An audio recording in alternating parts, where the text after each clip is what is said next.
It's Rob. How you doing? Good, thanks. Hey, George and Patrick. Hi, how are you, Rob?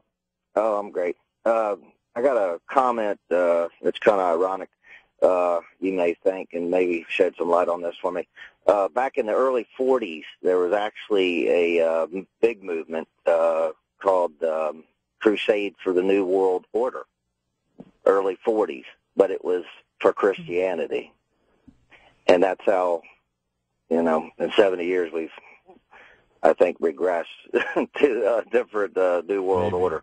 But I'm a Christian, and I have several pieces of literature on that. And I thought it was just kind of ironic, how they actually tried the Christian movement back that far, ago, and then look what's happened now. It doesn't quite mean the same thing. I got a question for you, Patrick. In the book of Daniel, wasn't the angel asked specifically when the end times would be or when the end of the world would be, and he replied, a time, and a half time. Is that correct? Yeah, it is correct. Well, he was referring to the end time. It's actually when Daniel asked Gabriel near the end of the book of Revelation, it says, the man Gabriel appeared to me. He dictated the book of Daniel to him. And then Daniel asked him, what do these prophecies mean and when will they come to pass? And Gabriel more or less told him to mind his own business. And he said the prophecies are sealed up until the time of the end. And he said, in the time of the end, many will go to and fro, and knowledge will be increased. Now, many going to and fro, many authors believe that's talking about travel, and of course people travel all over the world at the moment.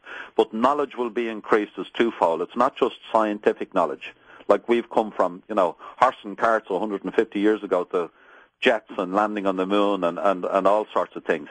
But knowledge of the scriptures is being increased. And this is the secrets that I'm sharing with you tonight. Right. These are the have been hidden for centuries. Was regarding these fallen angels coming up out of the abyss. This stuff is all very, very new light. And the reason all these secrets are being revealed now is because we're in the end times. And this is the apocalypse. Apocalypse means unveiling, as in the taking of the veil away to reveal the face, or pulling back the curtains on a stage to reveal what's behind there. Now, the times and time and a half, there's a lot of scholars who get into the mathematics of that. I leave that to those guys because maths was never my strong subject. But I know that there's a big debate going on about the length of the apocalypse. It's either 7 years or 3.5 years. I'm not sure. But the knowledge that this stuff I'm sharing with you now is very, very new stuff, very radical, and it's all based on purely the Word of God. Okay, let's go to Tim in Alberta, Canada. Thanks for calling, Tim. Go ahead. Yeah, hi, gentlemen. Thanks for taking my call. Sure. I'm one of the silent majority, or maybe majority. I'm a true believer. Never been to church. Don't go to church. But, a true believer. A long time on the show, back in 1999, it was the close to Christmas. Major Ed James was on. Bit of a prophet, a foreseer of the future in the past. But anyways, that was the night where we asked for closure for a missing Learjet. I called in. This crew went missing on Christmas Eve of 1996, just about 3 years before the program. Okay. And I asked for closure for the families because, it's such a hallowed evening, before the birth of Christ. Of course. And these guys were missing in a Learjet somewhere in New Hampshire in the mountains. And still not found, just about 3 years. And Christmas was approaching. So anyways, on the program, I asked Art if Major Ed James would help find the crew, the missing Learjet, that crashed, of course, through, his team of people. And Art thought it was a great idea to do a project for it.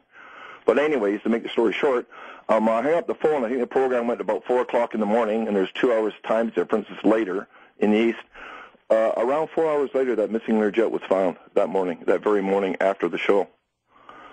How about that for synchronicity? Jeez. Well, it's closure, I guess. Ask and ye shall receive is what, we were on again after that. But it's, sometimes what you're saying about this is tonight's program is, I think, one of the best. I've been listening for 15 years. Very, very, very good program. I hope it's archived. But something I feel like you say this is the unveiling of what's going on in the apocalypse. I had a dream just a few months ago, which leads me up to STS-134, which I believe is going to be the most successful mission in the history of NASA. And the reason I said that, I had a dream I was in a mall, and I didn't know where I was. I knew for some reason I was in Arizona, and my brother Winter's there from Canada, like a lot of snowbirds do. And I saw this mall clearly. I knew I was in a dream, and I looked around. I saw the Mexican kite design and the tree and the park and a little park.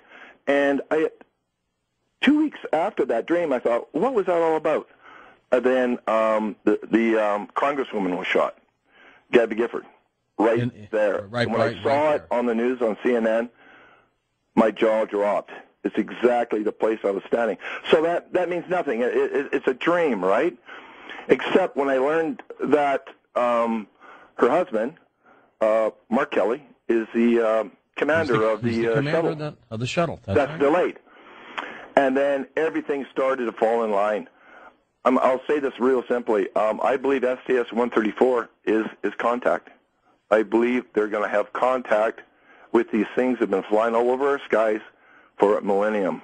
Will they tell us, Tim? Well, I don't know how they couldn't. Whether they're docked on the International Space Station, which I don't know. I don't have that. But all I know is contact, and I see several vessels or ships or whatever you want to call them, and there's actual contact, whether they tell us or not. But they know, for some reason, the commander, Kelly, has seen a miracle. Oh, there's no question about that, Tim. No question. Let me ask you, too, Patrick, as the clock ticks here. Are these UFO sightings messengers of deception, as Jacques Vallée would say? They absolutely are. It's all part of the overt and subliminal conditioning, prepping the world for the reappearance of these fallen angels in plain sight on Earth. When the original fallen angels came on the Earth, Apollo and Mars and Jupiter and Saturn, all these gods, they didn't possess anybody, George. People saw them for what they were. In the same way, when the beast rises up out of the abyss, everybody's going to see him for what he is. In fact, we're told the world will be astonished when they see the beast, who once was, now is not, and will come up out of the abyss and go to his destruction. So it's all part of the deception that's going on right now. Let's go to Sheboygan Falls, Wisconsin. There's Nancy. Hi, Nance. Hi. Thanks for taking my call, Patrick. Sure. I read your book on the Nephilim. It was really good. I want to know if you have any ideas, what your thoughts are on the identity of the lost 10 tribes and the role of the Pope in conjunction with Germany rising as the Fourth Reich. I'll listen offline. To be quite honest with you, Nancy, I don't really know anything about the lost tribes. They're lost. I don't know anything about it. And they're still wandering somewhere. Yeah, well, some people reckon that some of them ended up in Ireland. I don't know that the Tuatha Danann may have something to do with the lost tribe of Dan. But I don't know. I don't think so. Who knows? With regard to the Pope and the rise of the Third Reich or the Fourth Reich, I don't think so. I think that the whole of the Roman Catholic Church, 1 billion or so Catholics, the vast majority of them. Now, I know there's good evangelical Catholics in America who believe in the Word of God and in Jesus and know about all this stuff. In Ireland, they have no idea about the resurrection, salvation, the rapture. If I talk to people about Jesus over here, they think I have 3 heads. So I think they're going to be part of the huge deception when he comes along and says, and this guy turns up and says, I am Jesus Christ. They are going to be part of the huge amount of people that are going to be deceived. With your work and research, Patrick, is there anything there that you would say is startling? Well, the most startling things I see at the moment, George, are the list of stuff that I referred to earlier about, school children in the UFO being trained in crash drills and seeing alien heads in places like Heathrow with the word knowledge, and all these adverts that are on the television all the time with fallen angels and devils, and the movies and TV programs and books that are just pervading us on a daily basis. This is the big thing to me. You can lump that all in with the increase in wars, famines, diseases, earthquakes, tsunamis, the wind and the sea raging, the tornadoes. we're on the cusp of this stuff. I think that the window is very short now for people. And soon the abyss opens and out he comes. That's right. Interesting. Let's see if we can squeeze Richard in, Denver, Colorado. One real quick question. Richard, go ahead. Real quick, a comment on the number of the beast. In Hebrew, ancient Hebrew numerology, the letter W equated to the number 6. So in the description in Revelations, the number 666 might be WWW.